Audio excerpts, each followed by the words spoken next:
निश्चितपणानं या ठिकाणी आदरणीय नरेंद्र मोदी साहेब यांच्या आशीर्वादानं आदरणीय आमच्या सर्वांचंच लाडकं नेतृत्व आदरणीय देवेंद्र फडणवीस साहेब यांच्या मार्गदर्शनाखाली महायुतीच्या माध्यमातून देवेंद्र फडणवीस साहेब, शिंदे साहेब, सुनेत्राताई पवार यांच्या मार्गदर्शनाखाली आणि खास करून आमचे सर्वांचे सहकारी मित्र ज्यांनी या जिल्ह्यामध्ये फार असं कष्ट घेतलं असे आमचे सर्वांचेच एक बंधू जयभाऊ गोरे यांच्या सहकार्यातून आणि संपूर्ण या ठिकाणी या जिल्ह्यातील नेते मंडळी, आमदार, माजी आमदार, त्या आघाड्यांचे नेते, सर्व नगरसेवक बंधू भगिनी, जिल्हा परिषदचे सर्व बंधू भगिनी, सभापती बंधू भगिनी, महापालिकेचे सर्व नगरसेवक बंधू भगिनी आणि सर्वच मतदार बंधू भगिनी आणि संपूर्ण या जिल्ह्यातील जनतेची एक भावना होती की माझ्यासारखा एक कार्यकर्ता या ठिकाणी आमदार म्हणून विधान परिषदेमध्ये जावा, कारण विधानसभेला प्रचंड काम केलं असताना सुद्धा काही दुर्घटना त्या ठिकाणी घडली होती आणि त्यानंतर बाजार समिती, नगरपालिका, जिल्हा परिषद, पंचायत समिती या सर्व सत्ता आल्या आणि सर्वांची भावना होती की काम करणारा कार्यकर्ता विधान परिषदेमध्ये असावा, विधान भवनामध्ये असावी भावना होती आणि सगळ्यांच्या आशीर्वादानं ती आज पूर्ण होताना दिसते. जवळपास 483 मतं मिळत आहेत. खरं तर विधानसभेला जी कसर आहे ती सगळी भरून निघाली, आता ती सगळी भरून काढली. बाजार समितीला सुद्धा 18 पैकी 18, नगरपालिकेला 46 मताचं मताधिक्य, पंचायत समिती, जिल्हा परिषदला सुद्धा 6 पैकी 6, 12 पैकी 12, 57,000चं मताधिक्य त्या ठिकाणी माझ्या मतदारसंघामध्ये सुद्धा मिळालेलं आहे आणि आज जिल्ह्यामधून सुद्धा एवढं मोठं मताधिक्य मला देऊन या ठिकाणी माझ्यावरती जो विश्वास सर्व मतदार बंधू भगिनींनी टाकलेला आहे. संपूर्ण जिल्ह्याची भावना होती की राजाभाऊ राऊतसारखा कार्यकर्ता आमदार व्हावा. नक्कीच सगळ्यांच्या आशीर्वाद झालेला आणि मोहिते पाटील असं म्हणाले होते की अदृश्य शक्ती आमच्या पाठीशी आहे आणि 16पेक्षा अधिक मतांनी आमचा विजय होणार आहे.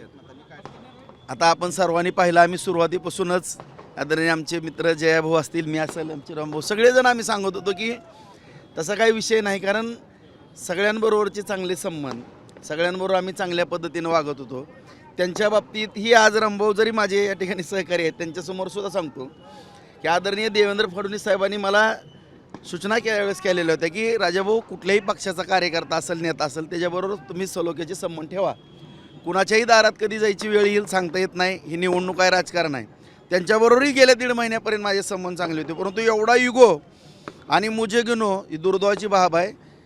एवढं दहशतीचं राजकारण किंवा एवढा युगो आम्ही पाहिलं त्यांच्या आदल्या दिवशी. आता सगळ्यांची इच्छा होती की माझ्यासारख्या कार्यकर्त्याला बिनविरोध करायची ही भावना होती, परंतु एक सर्वसामान्य कार्यकर्त्याला बळीचा बकरा करण्याचा प्रयत्न केला. त्यांना जर लय खुमखुमी होती तर स्वतःच्या घरातला उमेदवार म्हणून त्याने पुढे यायला पाहिजे नव्हतं. मग ही जी 118 आहे ना ती सुद्धा पडली नसती. अशा परिस्थितीचा निकाल राहिला असता आणि या ठिकाणी मी कुठलंही म्हणजे कुणाचेही आम्हाला उन्हे धुणे काढायचे नाहीत. या ठिकाणी जर आमचे काढायला लागले तर मग आम्ही आमच्या पद्धतीने खंबीर आहोत. दुसरा मुद्दा एवढाच आहे की या ठिकाणी आदरणीय फडणवीस साहेबांच्या, शिंदे साहेबांच्या, सुनेत्राताईंच्या मार्गदर्शनाखाली जयाभाऊंच्या सहकार्याने या संपूर्ण जिल्ह्याचा अत्यंत चांगल्या पद्धतीने विकास करण्याच्या दृष्टिकोनातून आम्ही काम या ठिकाणी प्रामाणिकपणाने करतो. नक्की सभा अधिवेशन झाल्याबरोबर एक अत्यंत महत्त्वाची चांगली सभा होणार आहे, कारण मला घेणं गरजेचं आहे. त्यांनी ही निवडणूक विधान परिषदेची होती, नेली DCC बँकेवरती. आता DCC बँकेतसुद्धा आम्ही निवडणूक लावतोय आणि ते सुद्धा DCC बँकेवरती अत्यंत चांगले उमेदवार काढून DCC बँकसुद्धा आम्ही या ठिकाणी भारतीय जनता पार्टी महायुतीच्या माध्यमातून तीसुद्धा त्याच्यावरती सुद्धा वर्चस्व प्रस्थापित करू. कारण आपण पाहिलं की गेली 16-17 वर्ष झालं DCC बँकेचा लढा आहे. माझा कुठलाही त्यामध्ये स्वार्थ ना, आपण सर्वांनी पाहिलं असेल. मी 1 लाख रुपयाचं कर्ज सोसायटीसाठी घेतो आणि तेच भरतो, नवं जुनं करतो. कर्ज तर सगळ्याला लागतं आहे, मला पण नॅशनल बँकेचं कर्ज आहे. ह्यांना कर्ज घ्यायला आम्ही अडवलं नाही.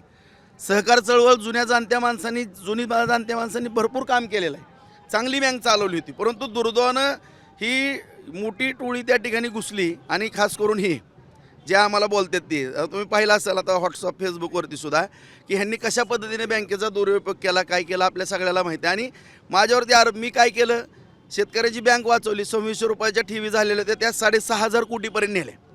हा काय गुन्हा आहे का? आज आपण दुसऱ्या बँकेत जर नॅशनल बँकेत गेलो तर शेतकऱ्याला कर्ज मिळत नाही.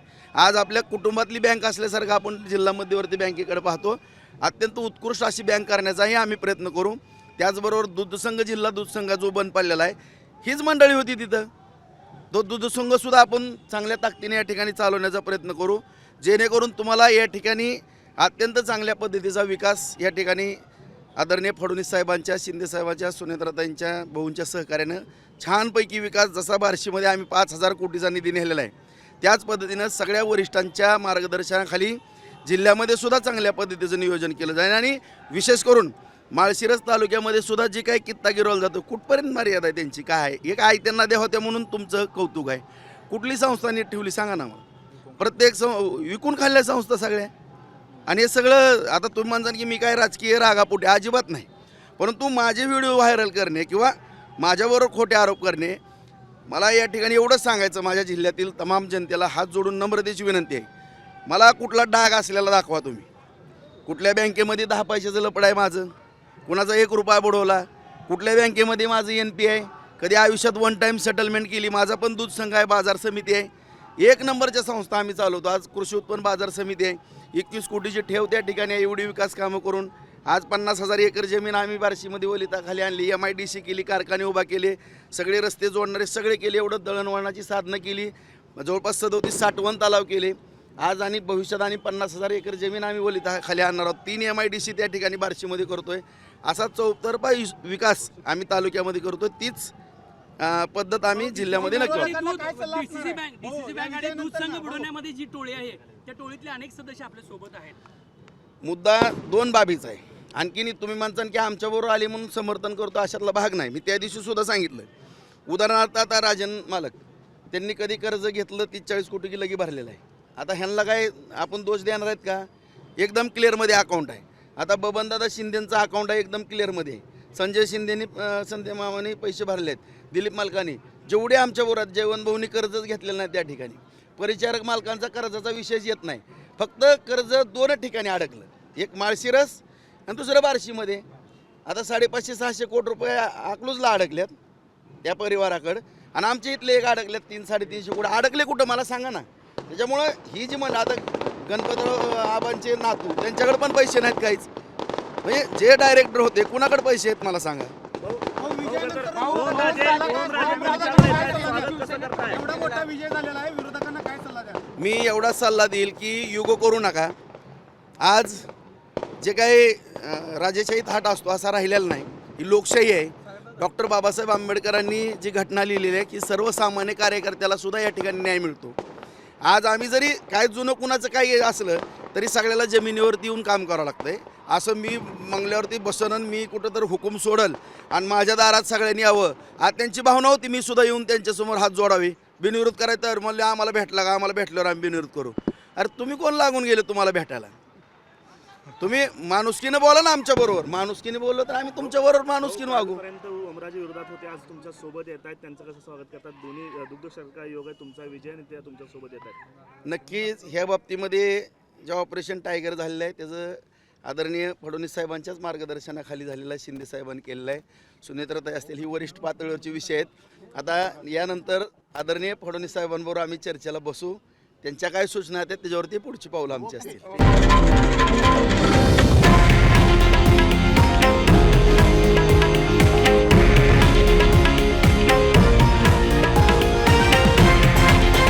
हे आहे देशातील नंबर 1 न्यूज नेटवर्क आणि आपण पाहत आहात TV9 मराठी, एकमेव.